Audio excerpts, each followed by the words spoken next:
Do all avoidant attachers come back? No, and here's why. One of the most predatory bits of bullshit information that you will come across on TikTok, YouTube, Instagram, all of the social media platforms are those dating and relationship coaches that tell you if you have been abruptly broken up with by someone who has an avoidant attachment style, just go no contact. That will trigger whatever fears of bullshit that they've got going on, and they will swing back around and want to reconnect. And then they give you this recipe of how you should behave. Breadcrumb them a little bit. Don't come on too hot. Be a little bit cold. All this crap to try and get the avoidant hooked on you. Literally, all they are doing is giving you a blueprint for creating a trauma bond and prolonging your emotional healing. We need to stop and reflect on what actually gives rise to our insecure attachment styles, be it anxious or avoidant. It is often a multitude of multi-layered dynamics that occur in our growing and developmental years in childhood. Now, because everything is quite multi-layered, it is quite complex. One avoidant, their dysfunctional, dysregulated behaviors will look different to another avoidance. Same with anxious attachers. How the anxious attacher will act when they're dysregulated can be quite different to a different anxious attacher. So whilst there are trends, it is different. And then it is also dependent on the person they're in a relationship with, because one person can show up completely different and have a completely different recipe of dysfunction in one relationship compared to another.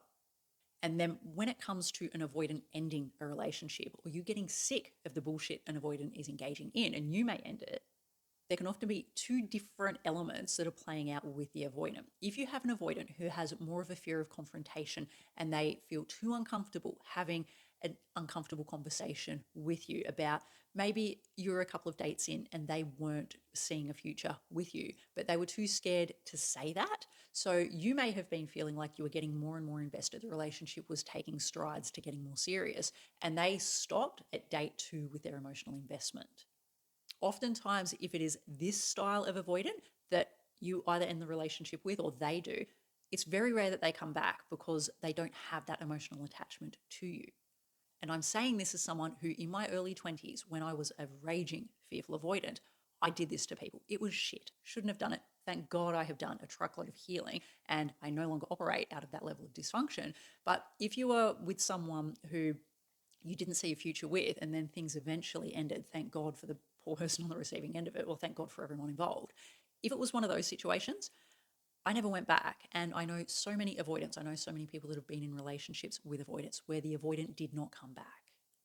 But on the other hand, if you were with an avoidant who it was more so they were very much in love with you, they were very into you, but it was their fears of getting too close, their fear of vulnerability, their fear of engulfment, that's what gave rise to the self-destructive behaviors that they engaged in, there is probably a little bit more of a chance that they may swing back around in that situation.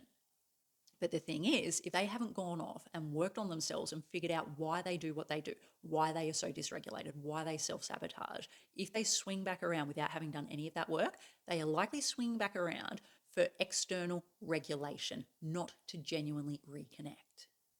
This is why if your avoidant comes back and you re-engage with them, it might be hot and heavy, they might be apologetic for a few weeks, and then things will end just as explosively and just as quickly, if not faster than the first time.